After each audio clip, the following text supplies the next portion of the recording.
So, dear friends, welcome to the Sutta study group this afternoon. Big welcome to the Venerables from Aranya Bodhi. Thank you for joining us. We have Aya Suwijana here with us. How wonderful. Let's all take the opportunity to pay respects to Aya Suwijana, who's just appearing on the camera there. Let's all bow 3 times. Together to big welcome, Aya.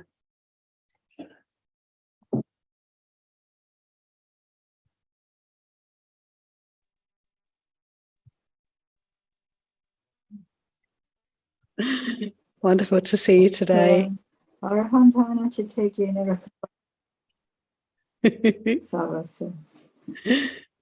Welcome to everyone, also to Venerable Satima, and we have Venerables Kachayana and Dhammadharini with us also today for the study group.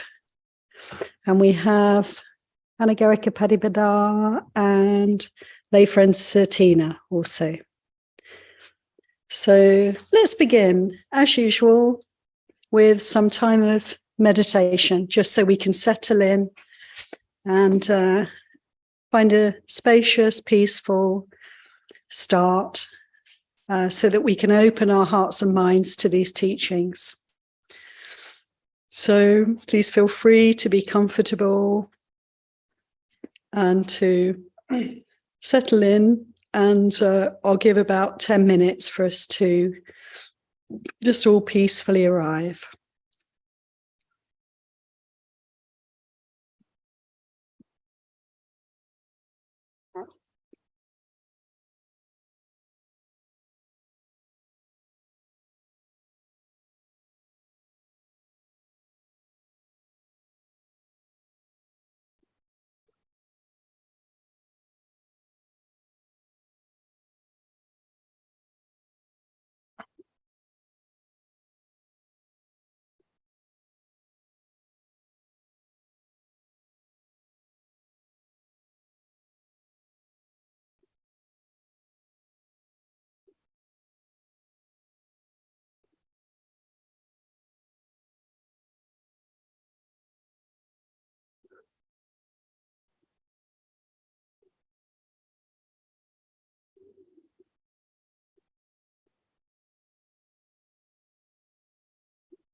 So, dear friends, we can open the eyes, open the gaze, open the heart to the group.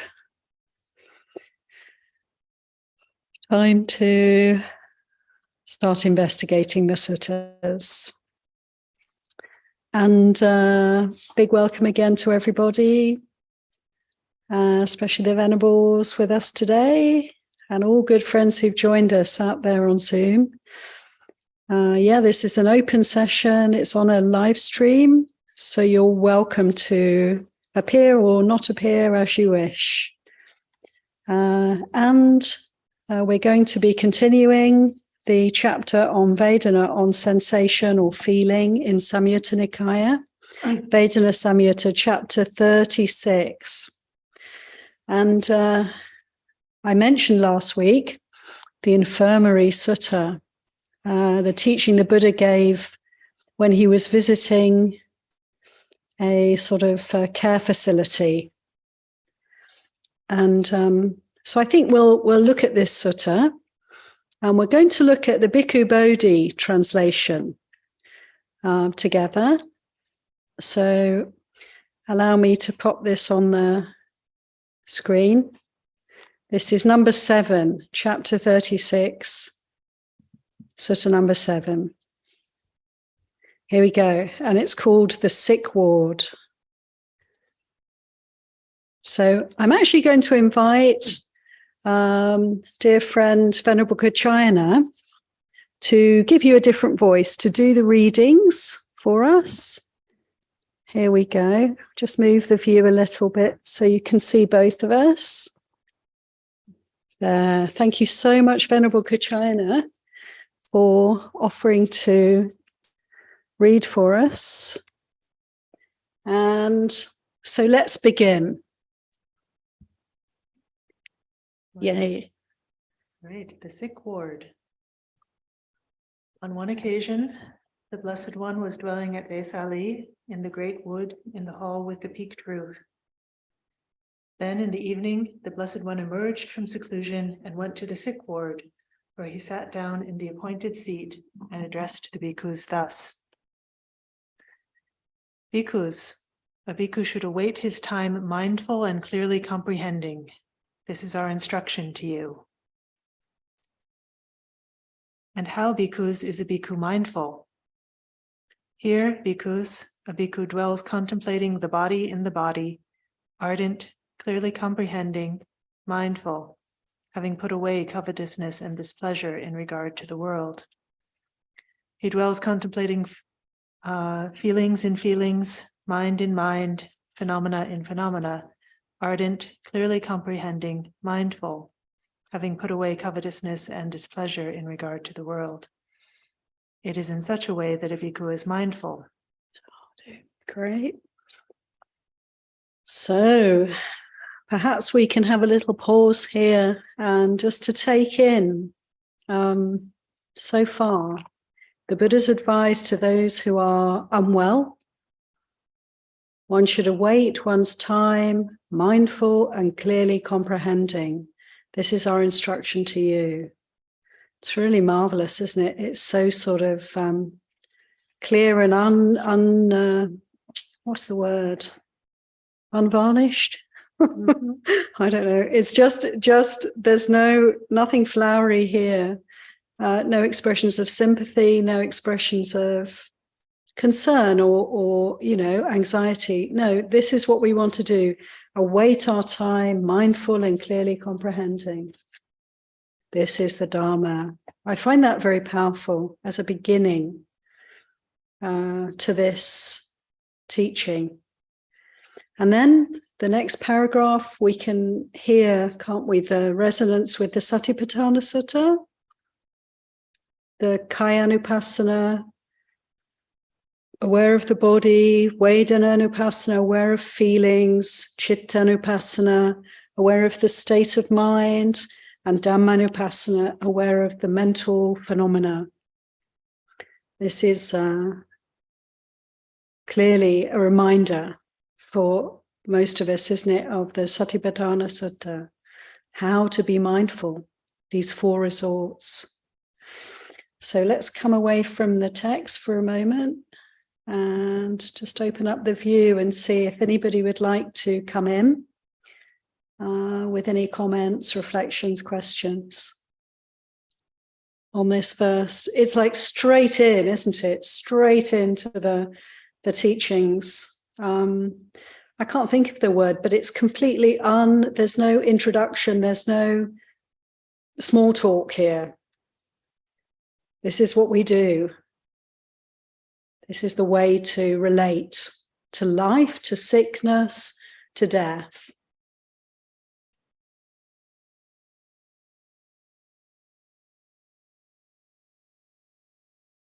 Aya Suwijana, I think, is going to, yes, please, Aya, to come in here. I think when he's talking about waiting his time, I think that maybe some of this bhikkhu may be passing away. They're so severely ill. Out of compassion, the Lord Buddha comes and just reminds him of a basic, really very basic teaching. But I've had the experience when being severely ill. I had food poisoning, and contemplating the body, I could feel the internal organs. I could, all I could do is just lay there because I was so weak from being sick. And so it was a meditation retreat, being ill, and contemplating the body particularly, but Vedana also unpleasant and maybe pleasant, just to kind of doze a little bit. And then what arises in the mind. But mental states, all of it, definitely. When one is ill, this is just a perfect opportunity to use all four of the Satipatthanas. So I just wanted to share that. Thank you so much, Aya Suwijana. Isn't it the case? I can only just completely resonate with what you're sharing, Aya, because just noticing, when we're really not well, it's like we can't do much else in a way. And how helpful is that we can only really lie there and be aware of what's happening. Difficult to read, difficult to distract, difficult to watch movies. Good. We can only really, just feel these processes and maybe feel the edge we're at. Where we could topple, we could fall into passing away at this point. This could be it. And that we can open to that possibility. It's such an opportunity, isn't it, Aya?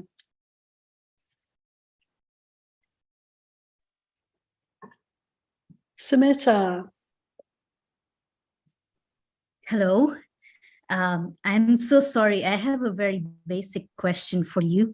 I want to understand if in Pali it also says feelings in feelings, because I want to understand why the word in is used here, like body in body, feelings in feelings. So I'm sorry about asking this basic question. Basic questions are so welcome. Any questions whatsoever, so welcome. Thank you, Smita. Vedanu pasi viharati. What does it mean? Feelings in feelings. And this is a really kind of very important question because it's something that's debated and discussed a great deal in relation to Satipatthana Sutta. And also we can see here in many places, this statement, feelings in feelings, also mind in mind, body in body. What does it mean? And I can only share my sense, and then let's open up for anyone else to come in, please. My sense is it's an invitation to strip away anything other than that. So, when we're feeling a feeling or we're feeling feelings, notice the tendency perhaps to add extra perceptions, thoughts, past, future, to embellish our experience. It's almost like I'm saying this sutta is so unembellished. That was the word. It's unembellished. It's straight. A very direct and clear teaching. In the same way, when we're observing reality, the Buddha's inviting us to just observe that which is happening, that which is real, and notice the conditioning that we may have that's almost very quickly can cause us to add to that experience in some way. So that's my understanding, Smita. It's just to feel what you feel.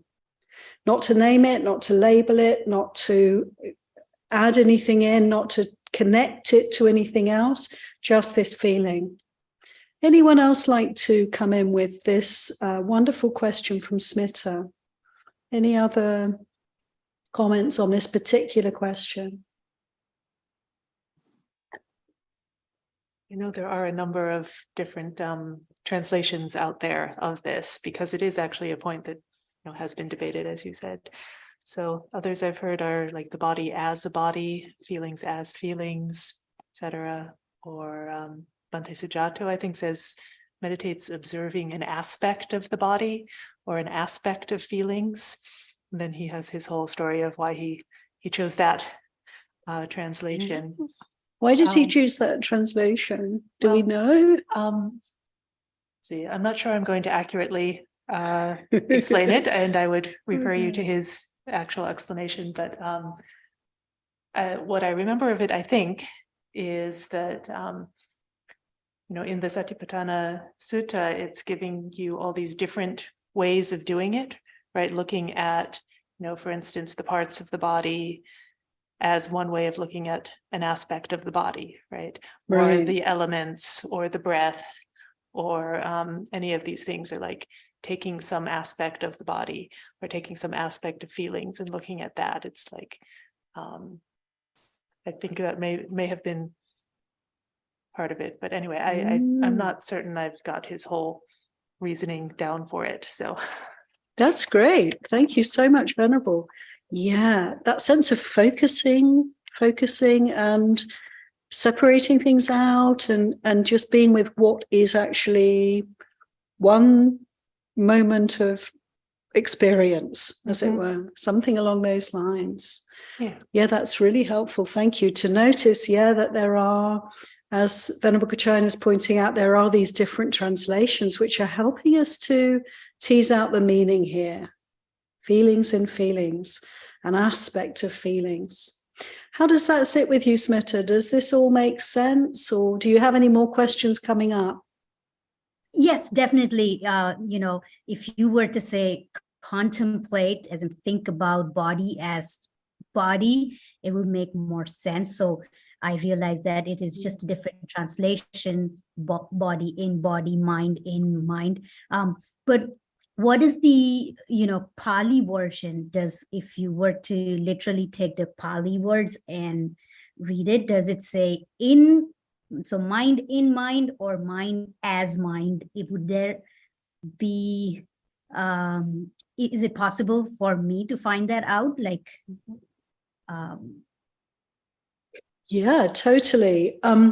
How would be best? Maybe to look at, if you were to go to Sutta Central, anybody, all of us, if we look at Sutta Central, we get the Pali and the English, and you can have them side by side. You can have a view where they're sort of paralleling or they're line by line. In whatever way, you can see the Pali and you can see the English, in this case, English. And you can also click on a Pali word and you can get the translation. You can get it in the dictionary there. So this is a way of studying the suttas, learning Pali bit by bit. The word is safe of feeling, Vedanu Pasi Viharati. It is like in feelings in feelings. But you could say feelings as feelings as well. It's the locative case. So kaye is the locative form of kaya, body, and Vedana is the locative form. So locative form is what you use literally for in. Like there isn't a separate word for in. You change the form of the noun to make it in the noun. So that would be the most basic interpretation of the locative case, is usually in. In. Locative, it makes you feel it's about where, isn't it? It's about the placement, the body in the body, not some other body, but this body here, these feelings here, you know. But it is, because it's more or less Smita translated as in or at, there isn't any more clarity in a way looking at the Pali, but there is an invitation, isn't there, for us to tease out what is the meaning for me? How can I relate to this? How can I relate to it in my practice? I am reminded of the teaching where the Buddha is inviting a disciple who wants a very quick, concise, short version of the entire Dhamma teachings for reasons that are become very obvious, because his life is very short, his lifespan's very short. But the Buddha says to this disciple, in the seeing, let there just be the seeing. In the hearing, let there just be the hearing. This very famous teaching. So it's that sense of, can you just be aware of what's happening right now and let it be just that? I see. So it would make more sense if they said, contemplate bare feeling in feeling, or bare mind in mind, something like that. But I understand it's. Thank you so much for the explanation. You're really welcome, and thank you for giving us this chance to really investigate. Yeah, how do we do this practice? Our minds have a tendency to complicate things, and actually the practice is a simplification or a coming to the essence of experience. And this is so valuable for us to consider. Thank you very much, Smita. Thank you. Ananaya. Yeah, excuse me, Smita, did you want to say something? Oh, I was just saying thank you very much. Thank you. Hardy. Ananaya. Well, this is just maybe a summarization, perhaps. And I apologize. The way my laptop is here, I can't. I'm looking like I'm in the shadow. I don't know how it appears to you. Anyway, but to me, when it says body and body, feelings and feelings, it's just that. It's not a story. There's no add-ons. There's no nothing. You're just simply with the feeling. If it's a feeling of sadness, you're with the sadness, etc. And then another would be is in translations, and I'm definitely not a Pali scholar, but what I've heard from other teachers is that you don't translate word for word. You have to read the sentence in Pali and then come to the sense of what is being said there. If you do just translation, even if you're translating from English into French or Spanish or something else, you can't really do it literally, word for word, because there are nuances in language that you have to take account of that you can't do when you're just doing it word by word. So it's like you get the sense of that, and obviously, like we've already said, one translator uses in, another one uses as, and they have their reasons for doing that. Yeah, thank you very much, Ananaya. Some wonderful additional clarity there around the meaning of this teaching, stripping away the inessential.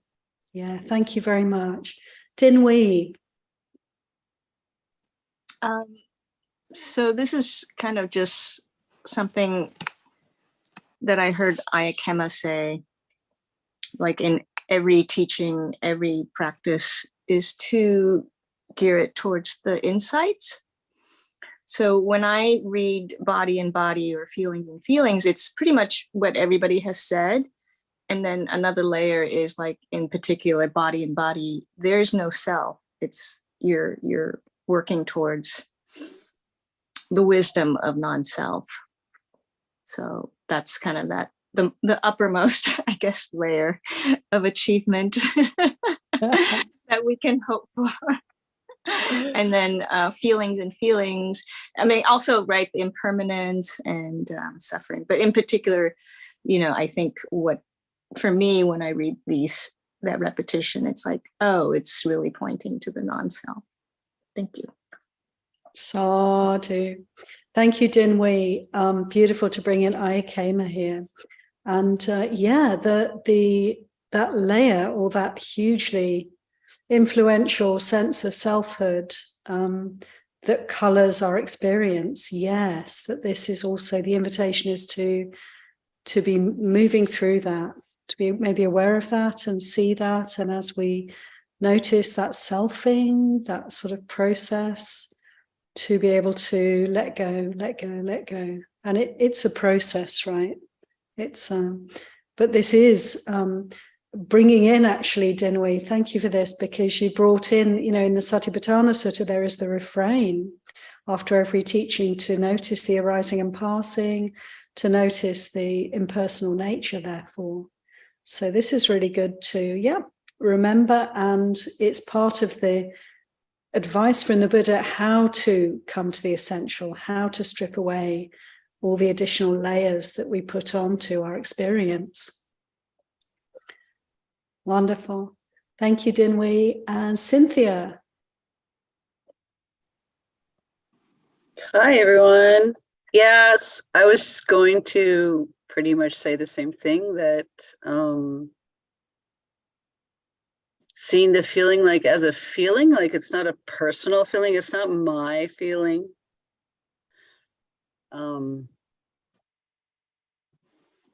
Is super helpful in unhooking from the feeling, because when you're hooked, then you make a story. And if you can somehow realize it's not yours, it's just something arising and passing, attached to some memory that, oh, you hear my dogs in the background, sorry. This is why I'm mute. I was just at Pacific Hermitage, and I got a really long talk from Ajahn Siddhanta about that, because I was having a lot of feelings this week, and he reminded me about the impersonal nature of them, that they're just feelings, just see them as feelings instead of your feelings. And it was very helpful. Thank you. Sadhu. That is so helpful, isn't it, Cynthia? So challenging. Maybe there's a kind of gradient of challenge. I often hear this, and I feel this way myself, that, the body, we can let go of the sense of control and selfhood around body to some extent. Feelings can be very intimate and close to the heart, and to see them as dhammas that arise and pass is less easy, but definitely extremely helpful and the way to go. And then mind, mental contents, thoughts, these feel very, very close to home base. And again, with thinking too, it's due to causes, and it follows its own karma. And just to see that the impersonal, as we're all pointing to this sense of not self, it's so helpful to watch the arisings and passings, and to be able to really step back and be free from that identification. Wonderful, everybody. Thank you all so much for your comments, reflections, and have a sense to perhaps move back to the sutta now, and we can see what the next section has for us. As Ayasu Ujjana was saying, this is very likely somebody very unwell, and the Buddha speaking to perhaps a group of maybe patients in this sort of care facility. So let's go back to Venerable Kachina, if you'd like to read on a little bit for us. All right. Yes. So again, the instruction was to await your time, mindful and clearly comprehending. And we've just heard what it means to be mindful. But now the question is, how, bhikkhus, does a bhikkhu exercise clear comprehension? Here, bhikkhus, A bhikkhu is one who acts with clear comprehension when going forward and returning, when looking ahead and looking aside, when drawing in and extending the limbs, when wearing his robes and carrying his outer robe and bowl, when eating, drinking, chewing his food and tasting, when defecating and urinating, when walking, standing, sitting, falling asleep, waking up, speaking, and keeping silent. It is in such a way that a bhikkhu exercises clear comprehension. A bhikkhu should await his time mindful and clearly comprehending. This is our instruction to you.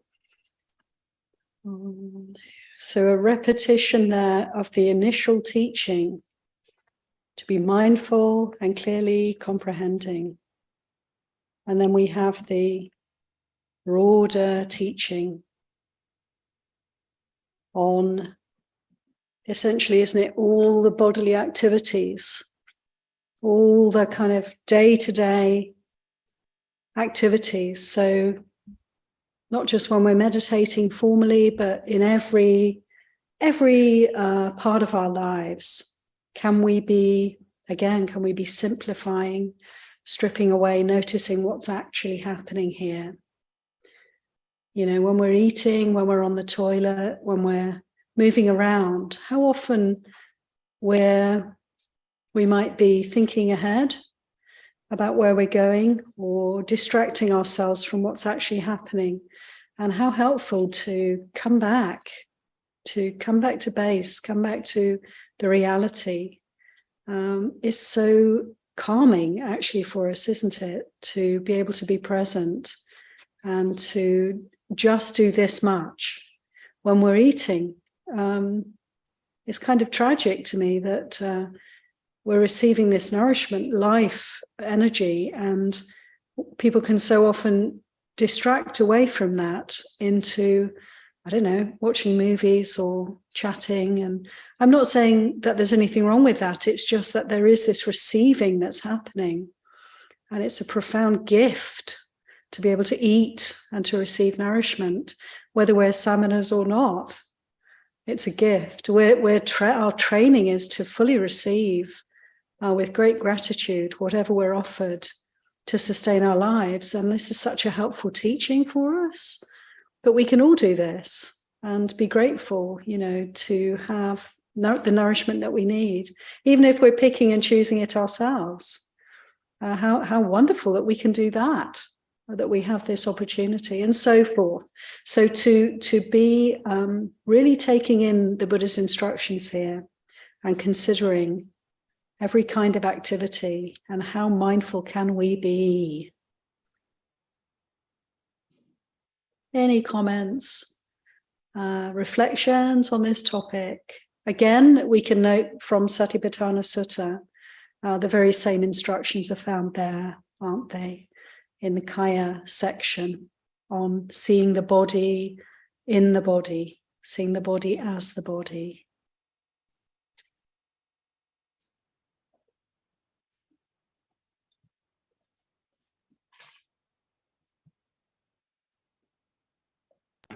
I couldn't raise my hand. I don't know why.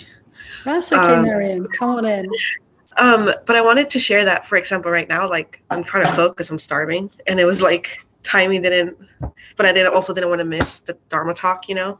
So it is difficult with timing sometimes. Like last night, I was doing like my music, and I was like, oh my god, I have to like wash dishes. So I was literally washing dishes while listening to music, and I don't even remember when I washed dishes because I was so focused on the songs that sometimes like that, like staying focused on one thing, it becomes difficult because sometimes like you don't want to waste time, right? So you put everything in like one.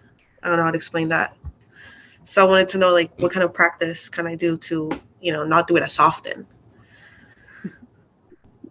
That's really great, Marian, because this is like real life, isn't it? This is how it is for us. We can be very busy and we can be multitasking.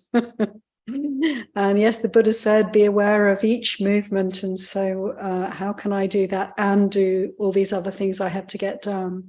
And actually, I would just have great heart for that, just to notice maybe the sense of pressure there and to multitask mindfully?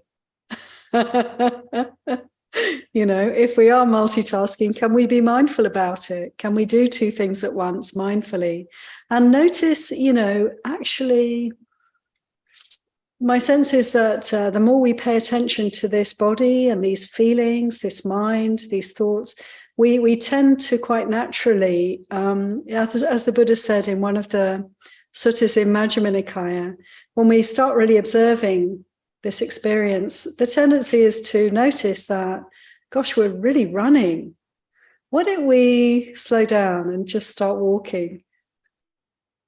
Why walk? Why not just stand still? Actually, why don't I just sit down? Or even lie down? So the mind will quite naturally, if we pay attention, we will tend to calm down, slow down.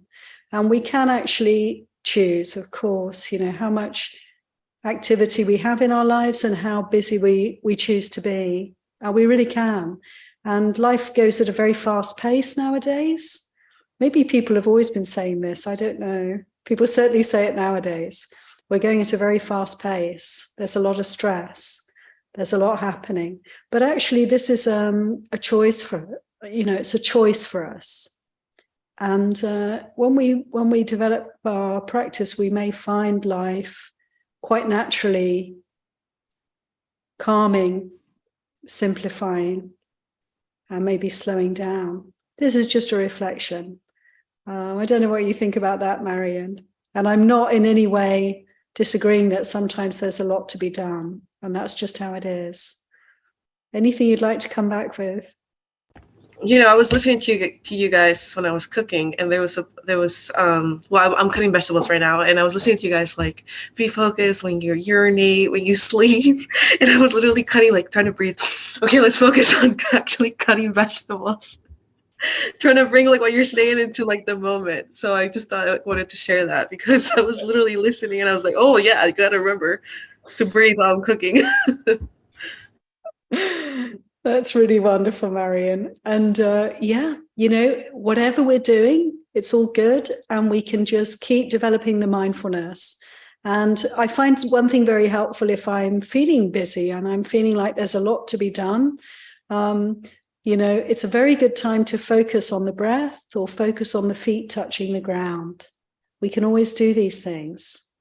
And just to see how that has a sort of soothing and a calming quality. Mindfulness itself helps to uncomplicate things, you know, and see how much we can observe this. And whatever we're doing, however busy we are, we always have time to be mindful. Thank you, Marion. Linda. I just wanted to ask, because I don't know a great deal about your tradition, but do you have like gathas you say or chanting you do? Because I know there's traditions where when it comes to doing like sort of mundane tasks like washing the dishes or cleaning the house and things, I remember with, for example, like with Thich Nhat Hanh in the Plum Village tradition, there was gathas for even answering the phone. And it's something you say in your head, and you just it puts you in the moment, and so you're not like your mind isn't all over the place. And I just wonder, and other people do chanting; they have like little chanting things they do while they're cleaning the house and things like that. And I just wondered, I don't know if you do that or not. I know in some Mahayana traditions they do that, and it keeps you focused and keeps you mindful.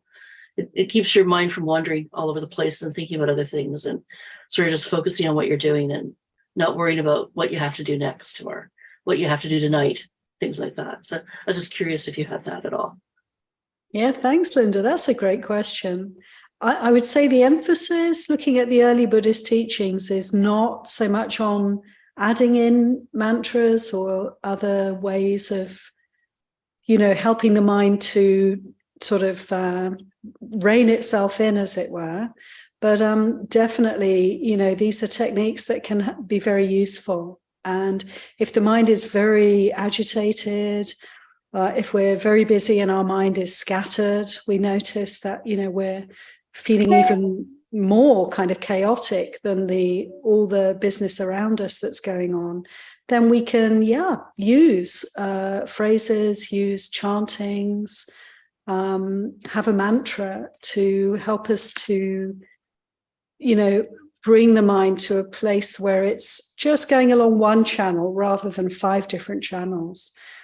But in the early Buddhist teachings, it's not so emphasized, I can say, but in Mahayana, much more emphasis. And also, I come from the Ajahn Chah tradition, and Ajahn Chah would teach his disciples to use the mantra Buddho, simple, very simple, one word, meaning awake, waking up, Buddha. And just to bring that word in every breath, bu on the in-breath, do on the out-breath. These sort of ways of helping ourselves to focus attention. Very good. I found when I use that with cleaning and things like that, it goes a lot faster. So, because I don't like cleaning, but I don't know who does really, but I'm sure there's people that love it, but it's like, I want to get it over with as quickly as possible.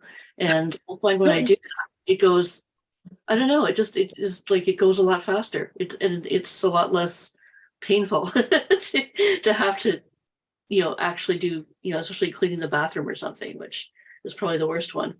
But I just found it works really well because it focuses your mind. Yeah, I really get that. I mean, I could be a bit of a devil's advocate and say, is that a way of distracting yourself from the reality of the cleaning job? But whatever works, and just to be very aware, actually, to ask yourself, is this really working? Is it a way of distracting, or is it a way of focusing? And just to see for ourselves. But we can certainly bring in, can't we, a degree of uplift to any situation when we bring to mind the Buddha's teachings. Yeah, as I said, it could be both. Like it's distracting, but it focuses you on what you're doing and then distracts you from the fact that you don't like it. So you stop thinking about that for the moment and you focus. So you're not thinking, oh, I hate doing this. So you're not thinking about that anymore. You're just focusing on what you're supposed to be doing and getting it done as quickly as possible. So thank you, Linda. It does work though. Thank you. Brilliant. Thank you so much. Sheila, hi. Good afternoon, everyone. This conversation around mindfulness for at least lay people who drive, that's where I find I do some of my best practice is when driving. And the intentionality of doing no harm and really being aware of driving and being on the road with others. And I just find that mindfulness, that activity and that movement really helps me, or I do use that opportunity to slow down and to generate and to be generous with others. And I see it unfolding in other parts of my life, but because driving is such a important part and large part of at least my maybe not daily life, but when I do have to get in the car to drive, I try to really bring mindfulness to that. I'm driving below the speed limit. I'm really mindful of being on the road, whether it's a street or a highway. And that has been really helpful. And so in a way, it's multitasking, but it is a form of multitasking, driving, and all of the cognitive activities that are required. But it's really made a big difference since I've intentionally brought mindfulness into driving, to the point where before I leave my house, I'll do a loving kindness meditation for all sentient beings. And that sets me up for wherever I'm driving to and back home. Thank you. Sadhu. Thank you, Sheila. That's just the most beautiful description of driving practice. And, you know, most of us drive. I mean, the monastics, we don't, but we are passengers and we can apply it in that way. And yeah, and how lovely. Oh my goodness, to if everybody, you know, before getting behind the wheel, if we could all bring in such a good intention and a blessing for the journey, that's really valuable. Thank you so much, Sheila.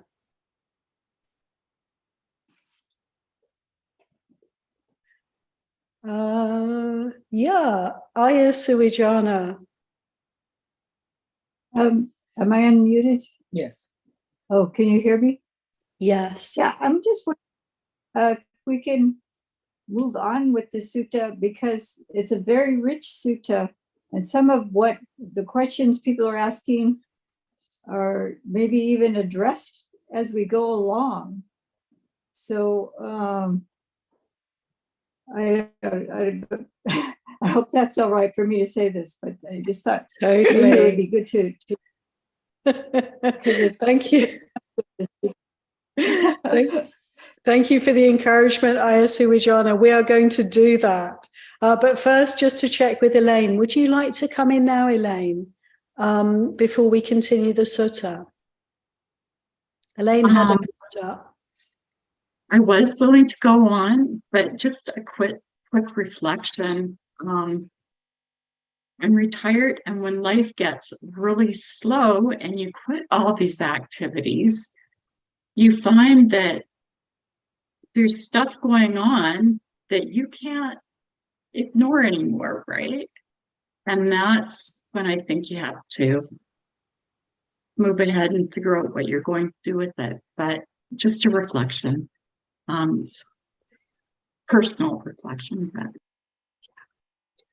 you know, thank you so much, Elaine, because it really just brings in, very briefly, before we move on, just to say, yeah, you're bringing in that kind of sense of atape, you know, urgency.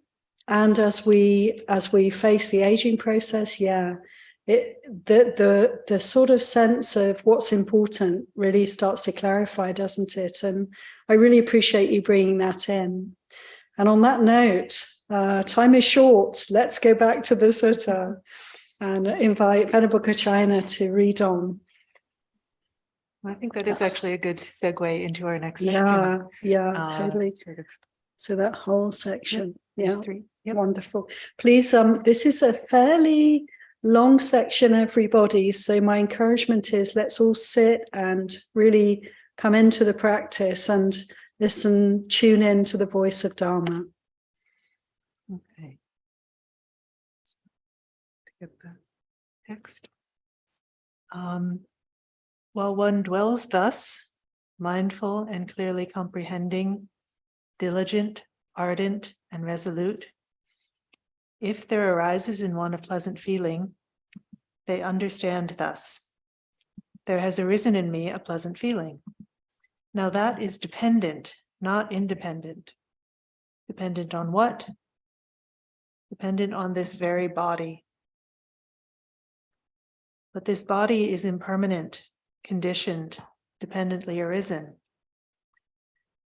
So when the pleasant feeling has arisen in dependence on a body that is impermanent, conditioned, dependently arisen, how could it be permanent? They dwell contemplating impermanence in the body and in pleasant feeling. They dwell contemplating vanishing, contemplating fading away, contemplating cessation, contemplating relinquishment.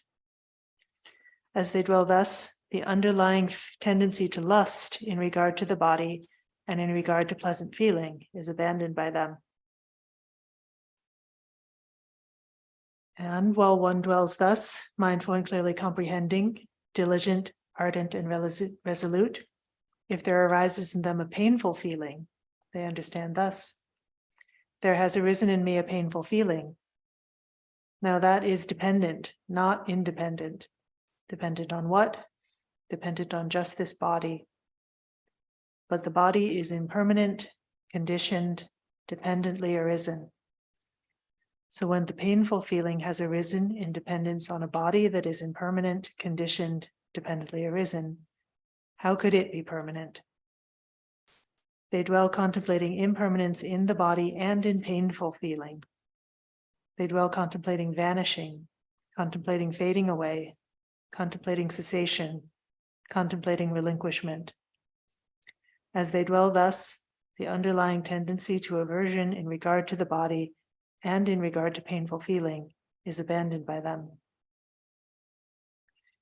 While one dwells thus, mindful and clearly comprehending, diligent, ardent, and resolute, if there arises in them a neither painful nor pleasant feeling, they understand thus: there has arisen in me a neither painful nor pleasant feeling. Now that is dependent, not independent. Dependent on what? Dependent on just this body. But this body is impermanent, conditioned, dependently arisen. So when the neither painful nor pleasant feeling has arisen in dependence on a body that is impermanent, conditioned, dependently arisen, how could it be permanent? He dwells contemplating impermanence in the body and in neither painful nor pleasant feeling. They dwell contemplating vanishing, contemplating fading away, contemplating cessation, contemplating relinquishment. As they dwell thus, the underlying tendency to ignorance in regard to the body and in regard to neither painful nor pleasant feeling is abandoned by them. So we'll pause here. Thank you so much, Venerable Kachayana, for your reading, and just really taking in this profound teaching that the feelings come and go incredibly quickly, like bubbles, and so does the body. And as we were just saying, wasn't it, Elaine, we get to notice as the body ages, the body changes more rapidly, perhaps. A sense of kind of deterioration is a great teacher for us. And so here the Buddha's pointing to how, when we truly comprehend this situation, changing feelings and a changing body, the mind quite naturally will become dispassionate. Slowly but surely we start to let go of our attachments, don't we? And these beautiful words, what is it? Fading away, the relinquishing, the cessation. These ways in which we find ourselves sort of stepping away from the identification, which is stepping away from suffering. So much there. I'd like to invite anyone else who'd like to pick up on any parts of these passages, anything you'd like to bring in, any questions, any reflections.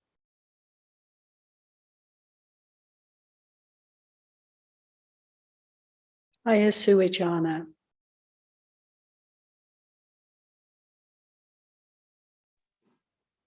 Yes.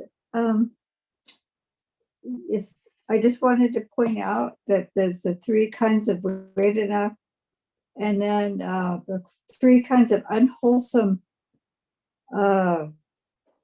tendencies, underlying tendencies, and associated with the pleasant feeling, the feeling of lust. Not only they contemplate how the body is impermanent, and this feeling is impermanent, and then as they're having the contemplating cessation, contemplating fading away and relinquishment, these things are happening kind of naturally. Then that underlying tendency towards lust or attachment towards the pleasant feeling is fading away. And then the aversion to the unpleasant feeling is also fading away. And then the ignorance is associated with the neutral. So there's the three kinds of unwholesome tendencies associated with each type of the three types of Vedana. So this is kind of unraveling that connection by seeing how all of this is impermanent. And then you're also bringing in non-self. You're emphasizing if this body is going to cease, what is this body mine? Is this body a self? Are these feelings a self? So I just wanted to point it out, those relationship between the underlying tendencies and the Vedana. Sadhu. Thank you so much, Aya. Very important, isn't it? Just seeing that, the conditioning that's so quick for us, pleasant feeling, moving towards, unpleasant feeling, moving away, neither pleasant nor painful, kind of ignorance or kind of not noticing that can happen, and to be able to unravel, to see that conditioning and not to follow it, and to see it then falling away.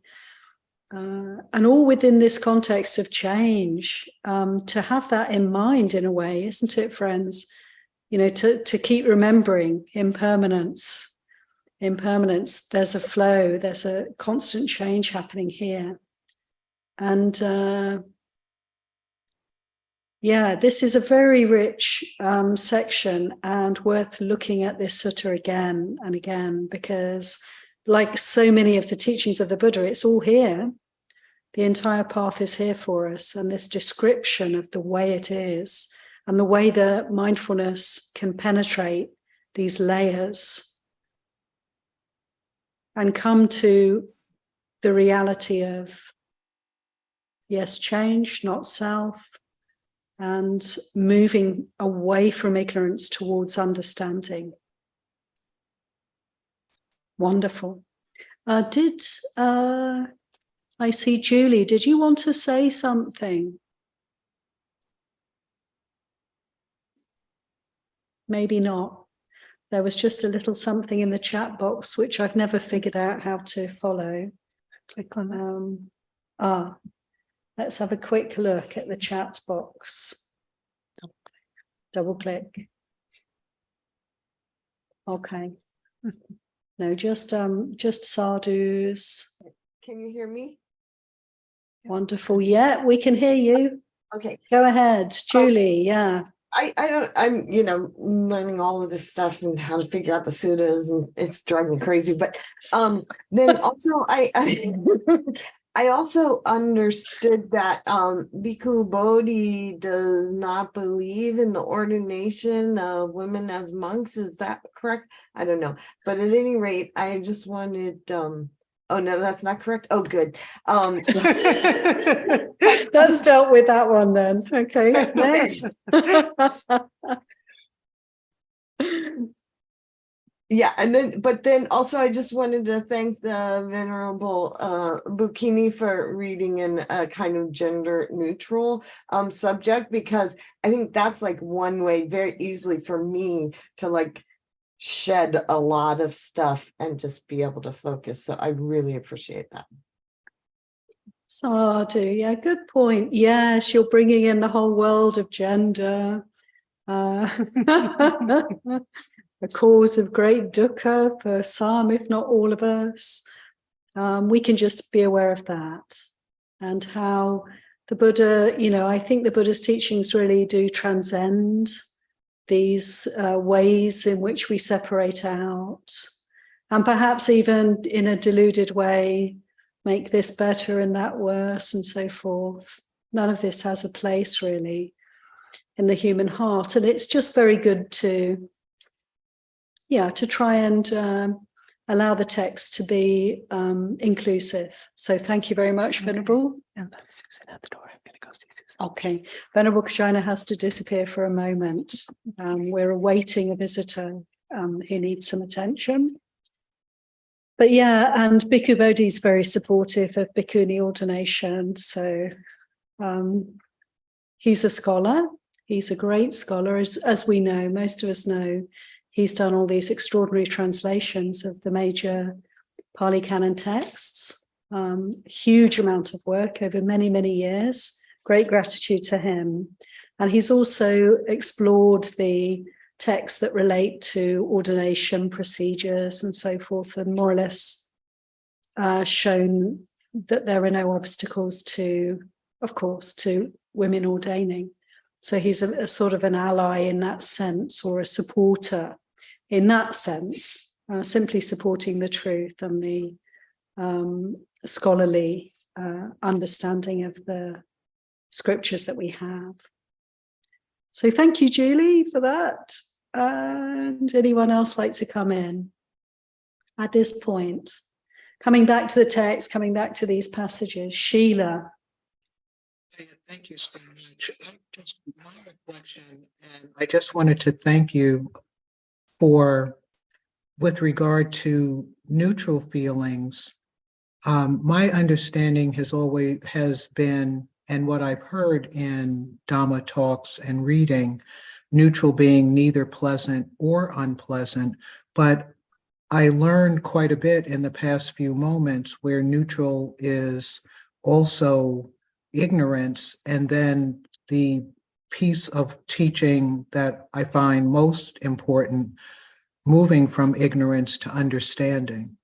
That is the first time that I've received that particular teaching with that framework. So thank you. It really helped illuminate neither pleasant nor, and not only illuminate, deepen that the neutral feelings that do arise in contemplation of feelings. Thank you. Yeah.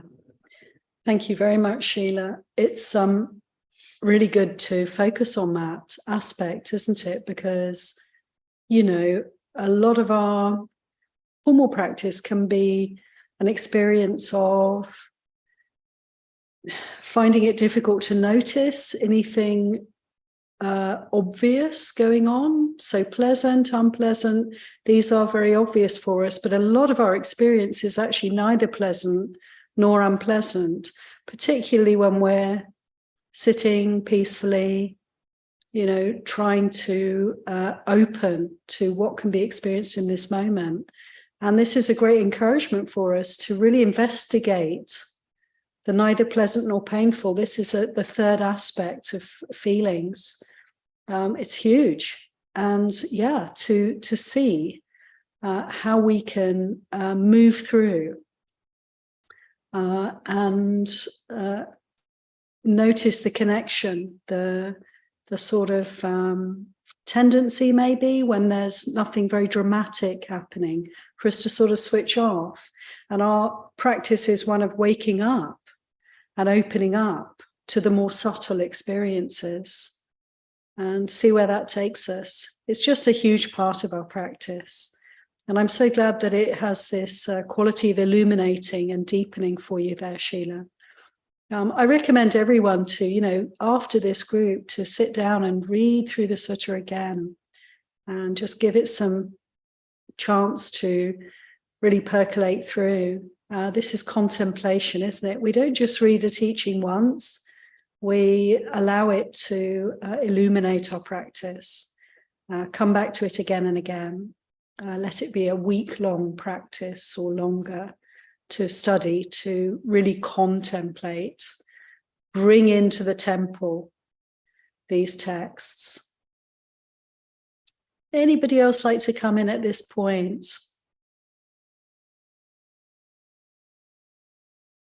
Okay, I think it would be very lovely to move on. Oh, yes, Ayasuwijana. Yeah, just before we move on, I just want to say that, you know, I think that, you know, the Buddha, he was very, very careful to say that, you know, we should not, you know, we should not, you know, I just wanted to point out that word ignorance. There's like ignore in it. So I think that is something to think about when we just kind of tune out anything that's not, really slamming our sense gates, something attractive or something repulsive. And we think the whole world is either really great or horrible. And then, and we're ignoring everything else. So that's one good way to say, oh, I'm bringing awareness to just the feeling of this cup in my hand or something. And this would help with the Satipatthana practice. We're just really being aware of the contact that's neutral, as you were saying. So that brings awareness, which helps support wisdom. And so that's just what encouragement I would give to others. And please, let's go on, because it's going to speak more to that as we go further into the sutta. Sadhu. Thank you so much, Aya, for that beautiful reflection. Okay, let's continue. Back to the sutta now.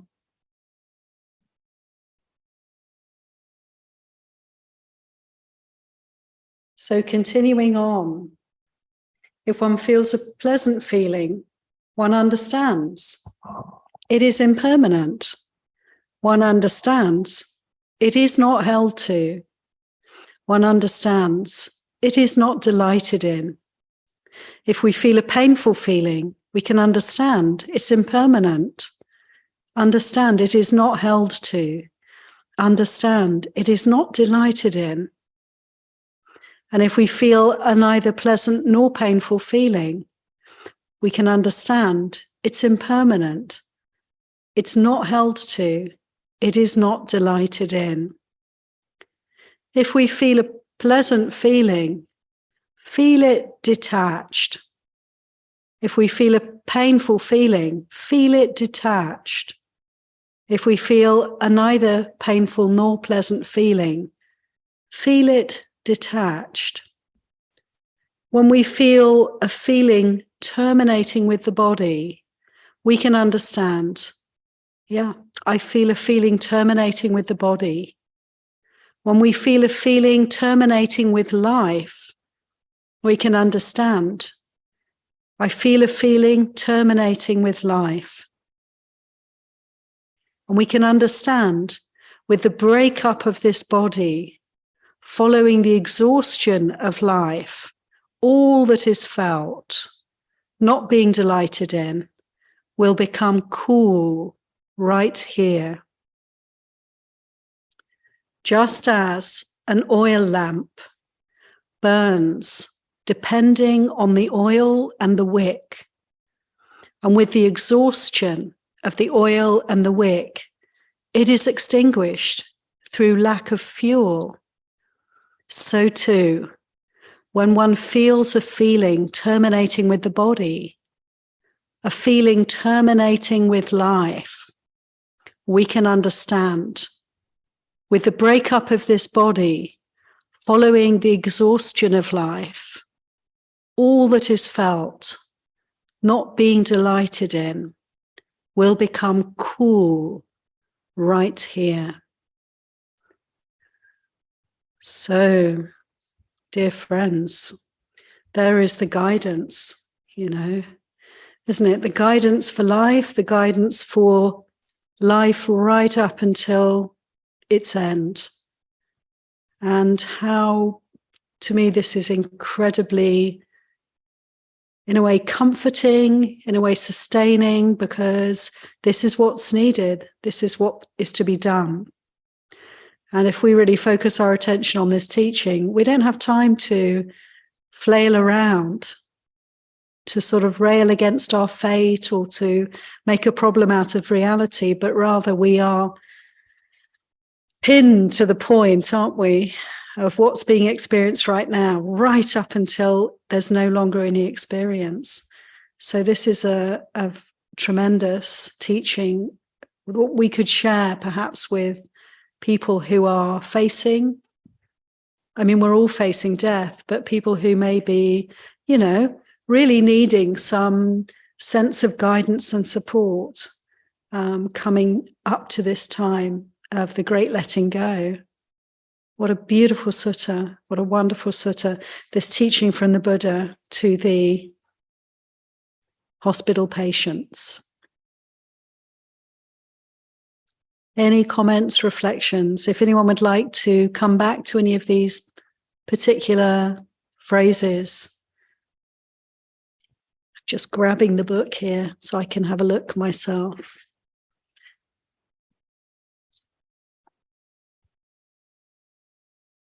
I love the expression, all that is felt, not being delighted in, will become cool right here. Cool. This word nibbana, doesn't it mean to cool down? The word nibbana, apparently in the time of the Buddha, and also in some languages even today that have very similar words to Pali, such as Sinhalese, they'll have an expression for when you put a cooked dish. Tell me if I'm right, Ruanthi and Maitri. When you have a cooked dish and you put it somewhere to cool down, you say you're going to let it nibbana. You have this, yeah. Nibbana. Nibbanaing is cooling down. And this quality then of letting go, letting things be, this cooling quality, the cooling quality of letting go. How beautiful. I have a question in the room or a comment in the room from Satina. Lovely. Come on over. Would you like to just perch yourself here so we can see you? Okay, everybody. I'll just move the camera a little bit. That won't work. Hi there. Oh, yeah, that's good. Hi, everybody. I just have a couple of reflections. Thank you for the rich sutta and the rich sharing from everybody. Kind of just gathering all of these. So it's a couple of them offerings, reflections. I think it is so important, the context that the Buddha is speaking in, that everyone here is very close to dying. They can really touch it. And I really feel that in the second part where we talk about clear comprehension, where he's talking about, this continuity of practice, doing one thing and another. I don't remember where I got this phrase, but I kind of get this feeling that we're being taught to die into each moment, because I think if we rush, it's kind of almost like, well, where are you rushing to? Well, you were just rushing to the grave. I think it was in the chanting books here is I forget the phrase, something like the achievement, like death is the achievement of my life. So this sense that, first that just dying into each moment.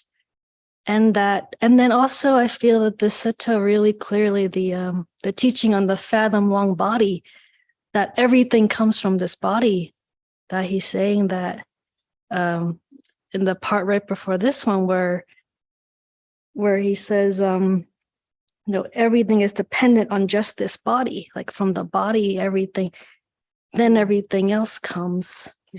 Yeah. And then I always reflect on Vedana, because oftentimes I hear it translated more like feeling tone or valence. It's almost like to me, it almost feels like a sense before the sense. Like we have the 6 sense doors, but this is almost like a pre-sense, or it's so subtle that the experience of Vedana it's like sometimes it's like a lighter than a down feather. Is so light. It's so, we have the water bubble simile, of course, but it's such a small thing, and then it propels everything else. It almost feels like this, how everything else falls from that. Everything else kind of starts here, and then there's this exponential growth of everything kind of ending in suffering. But in the beginning, it's such a small thing that goes so far. So those are my reflections. Thank you for listening. Too. Beautiful. Thank you so much, Satina. Yeah, isn't it? I think that's a beautiful reflection on feeling. And again, it brings to mind for me, Satina, the way the Buddha's saying in Satipatthana Sutta and also here, just the feeling, in the feeling, or just to be not embellishing that feeling at all, because that tendency is so quick. And it brings to mind for me how we're touching into the, as Ayasuwajana was saying, the neither pleasant nor painful. And Sheila was pointing to the neither pleasant nor painful, i.e. very subtle feeling. It's really, this is a very important area for us to explore, because of that tendency to seek the more dramatic or the more obvious, and to live in that, as you say, like running. We can be running and just to wake up to the subtle and the very light touch that feeling is. And let it be just that. You said a great deal. Thank you very much. That's wonderful. We have Venerable Kachina back. So good. We've just read to the end of the sutta, and we're reflecting a little bit on just the last passages and really taking in, the Buddha's teaching here, which takes us all the way to the end point, doesn't it, friends? I mean, this cooling down.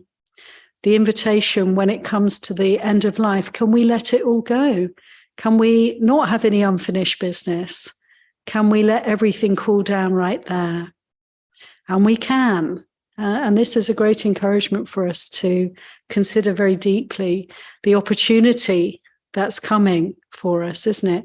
It's like Buddhists, we're not shying away from death. We're actually kind of moving towards it with great interest, even despite perhaps some feelings of misgivings, fear, or concern about the process.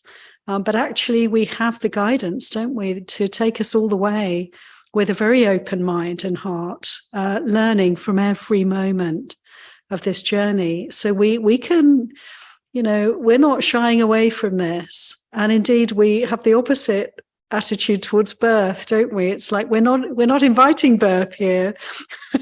We're not wishing to come back. We're not celebrating that aspect. No, we're really getting interested in the other end of that spectrum and how we can glean and make the very most of these precious moments, ready for the end of life. Marion. Hi again. I kind of had a recent loss, really tragic loss in my family about 2 months ago, and I've always been scared of death. And something that has helped me was that kind of like that thought of like, nothing's permanent, and like the universe is so like, for example, like people live to like 70, 80, 90, 100 years old, right? But the world has been here for many, many, many years. And I'm sure that people come back and go, like you were saying, like Buddhists kind of not want to come back, because that means they have the karma that comes back, right? They want to be to the end of the side so they can reach nirvana. So I thought that was interesting how it says like when you are at the end, everything cools off. It's kind of like when the lava comes out of the volcano and then it's like over, right? It's like everything and then peace. So I thought that was really interesting. Yeah. Thank you, Marion, very much. Yeah, our programming is so much to feel that cooling down and stopping and ending is a problem. We don't want that. But actually, really, we can just open to this very significant shift of attitude that the Buddha's allowing us, that he's pointing out to us, that actually these are the very things that we want to move towards. There's nothing to fear. There's nothing to hold on to. There is peace. There is bliss in cessation. Can we taste that? Can we experience that in our practice? And can we open to this on a greater scale, that the more we let go, the more peace we can experience? Is there anything to hold on to? Is there any agitation here that we want to keep? And it's a very, it's sort of going in the opposite direction to the worldly mind. And so this is something to consider again and again. Really contemplate the coolness, the cessation, letting go. These qualities, we can't make too much of them. Thank you. Smita. Thank you so much. Ayasuvijana, you are absolutely right. This sutta does explain what body and body is and what feeling and feeling is. It's so beautiful. I feel like printing it out and framing on my wall or something and going through it like every day. And I also would like to say that Sitina, nailed it with her beautiful reflections. It seems like this sutta is talking about keeping in mind the dependent origination aspect, that, you are only able to feel because you have a body, and that the body is impermanent. And now if you were to replace this impermanent word with body is liable to die, that seems to make you really realize that, yes, you should give up this control. If especially if you have an unpleasant feeling, you want to try to change it. But if you think of, yes, I'm gonna die, I could die tomorrow, then there's a greater effect of letting go. Because I have an analytical mind. So if I were simply to say, oh, this, it's impermanent, body's impermanent, part of my mind would be, okay, it's impermanent, but I still have 50 more years to go, assuming I would die when I'm 90 or 100. So you still want to hold on to those feelings, those memories, because you feel like you have, maybe at least 10 years or so, if you think that you live a healthy life. But if you think that, oh, I might actually die tomorrow, no matter how healthy I am, so many middle-aged and young people are dying these days, I could be one of those, then it's easier to let go of the feelings. So I would say, Sitina, she had very beautiful reflections. So just saying that. Thank you. Sadhu. Yeah, thank you so much, Sitina. Isn't it wonderful how we can all offer in, our reflections on these teachings, and it's just so nourishing to hear from one another and to be able to learn from one another's perspectives. All this wisdom in the room, in the Zoom room,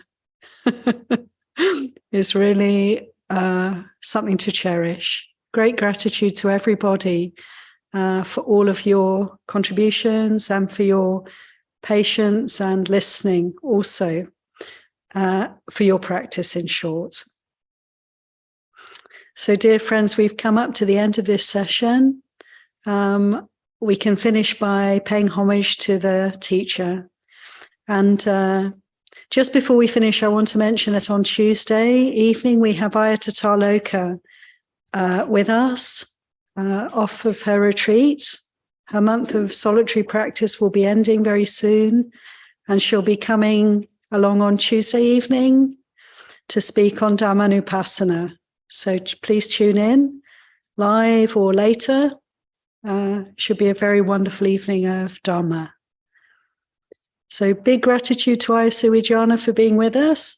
Before we pay respects to the Buddha, let's pay respects to our wonderful senior bhikkhuni. Nati te saranamanyam, Buddho Dhammo, Sangho te saranamuram, etena satyavajena sutite, Hotu sabada. Sadhu, sadhu, sadhu. And together, if you'd like to face the Buddha or the Buddha in your heart, bow to the Buddha in your heart. We can chant together to conclude this meeting. Arahant Sama Sambuddho Bhagavan Udam Bhagavantam Abhivademi Sawakato Bhagavata Dhammo Dhammai Namasami Satipatthana Bhagavato Sangha Sangho Sangam Namami.